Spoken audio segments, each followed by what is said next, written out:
இப்போ 2026 எப்படி இருக்குன்னு காரணம். அதாவது திமுக அணியில் திருமாவளவன் சகோதரர் இருக்கிறார், வட தமிழகத்தின் வெற்றி வீரர். காமராஜருக்கு பேக்கிங் கம்யூனிட்டி பறையர்கள் தான். 52, 57, 62 பறையர்களை வச்சு தான் காமராஜ் வெற்றி வீரராக வட தமிழகத்தில் நின்னார். உண்மை.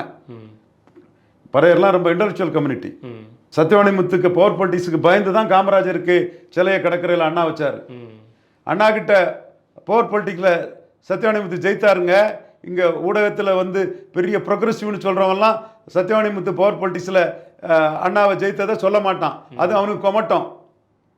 ஸோ பறையர் கம்யூனிட்டி தான் அங்கே வந்து டிசைடிங் ஃபேக்டர் லெவல் இருக்குது. இப்போ நீங்கள் சொன்ன மாதிரி திருமாவளவன் வெற்றி வீரராட்டு 3 எலெக்ஷனில் வந்தாச்சு. எனிவே முதல் இடம் திமுக கூட்டணிக்கு தான்.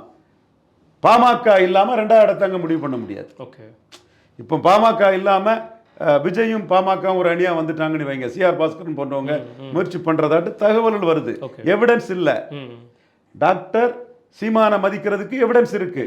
விஜய் தொடர்பாக எவிடன்ஸ் இல்லை. பட் சீமான் தனிச்சு 214 சொல்லிட்டாரு. ஒரே குட்டையில் உரிய மட்டைகள், ஒரு தீமைக்கு இன்னொரு தீமை மாற்று இல்லை. புலி தனியாக தான் வேட்டைக்கு போகும், நாய் தான் 4 நாயை சேர்த்து வேட்டைக்கு போகணும்னு சீமான் சொல்கிறதெல்லாம் புரியாமல் கேட்காம ஏமாந்துக்கிட்டு பலரும் பேசிகிட்டு இருப்பாங்க. நம்ம அப்படி பேசுறதுக்கு தயார் இல்லை. அவர் தனியாக போகிறார். ஒரு வேளையில் சிஎம் கேண்டிடேட் அவருக்கு ஒரு பெரிய அனலிஸ்டில் ஆஃபர் பண்ணுனா அதை சிந்திப்பார்.